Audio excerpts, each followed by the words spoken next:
আছেন সবাই? আমার এই ছোট্ট চ্যানেলে সকলকে স্বাগত জানাচ্ছি। সামনেই মহাদেবের বিশেষ পুজো। নীলষষ্ঠীর এই ব্রত আপনারা কেন শুনবেন আর কেনই বা পালন করবেন, সেই ঘটনাটাই আজকে আপনাদেরকে শোনাবো। দীর্ঘদিন আগে এক দেশে এক ব্রাহ্মণ আর ব্রাহ্মণী বসবাস করত।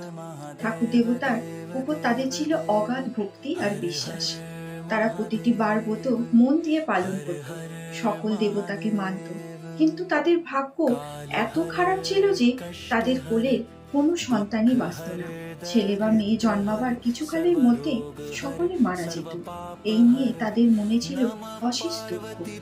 তাদের প্রত্যেকটা ছেলে মেয়ে মারা যাওয়ার ফলে তাদের ভক্তি বা বিশ্বাস সবটাই চলে গেছিল আর ভগবানের ওপর থেকে।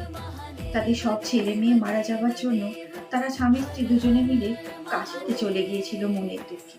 সেখানে মণিকর্ণিকায় স্নান করার পর একদিন ব্রাহ্মণী বসে বসে তার অদৃষ্টের কথা ভাবছে। এমন সময় এক বুড়ির বেশ ধরে তার কাছে গিয়ে হাজির হল এবং জানতে চাইল কি হয়েছে তার আর কিসেরই বা এত দুঃখ। উত্তরে নিজের ভাগ্যের কথা সমস্তটা খুলে বলল ব্রাহ্মণী।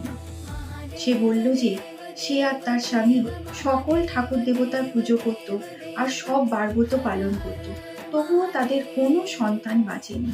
তাই তাদের মন ভেঙে গেছে, আস্থা উঠে গেছে ভগবানের ওপর থেকে। এই কথা শুনে মা ষষ্ঠী তখন তাকে বলল, বারব্রত পালন করা কখনো বিফলে যায় না, ঠাকুর দেবতাও কখনো মিথ্যা হয় না। তারপর বললেন যে ব্রাহ্মণী মা যদি কখনো নীলষষ্ঠীর ব্রত পালন করে না থাকে, তবে সেই ব্রত সে যেন মন দিয়ে অবশ্যই একবার পালন করে। কারণ ছেলে মেয়ে অর্থাৎ সন্তানাদের দেবদেবী হলেন মা ষষ্ঠী। আর এই নীলষষ্ঠী ব্রত পালন করলে তার কোনো ছেলে মেয়ে আর কখনো মারা যাবে না।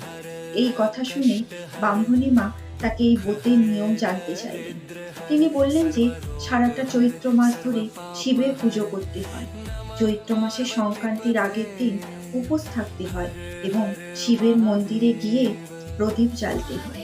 এরপর মা ষষ্ঠীকে প্রণাম করে জল খেতে হয়। এই কথাগুলি বলার পর মা ষষ্ঠী মা চলে গেলেন। এই কথাগুলি শোনার পর সমস্ত নিয়ম মেনে ব্রাহ্মণ এবং ব্রাহ্মণী মা নীলষষ্ঠীর ব্রত পালন করলেন।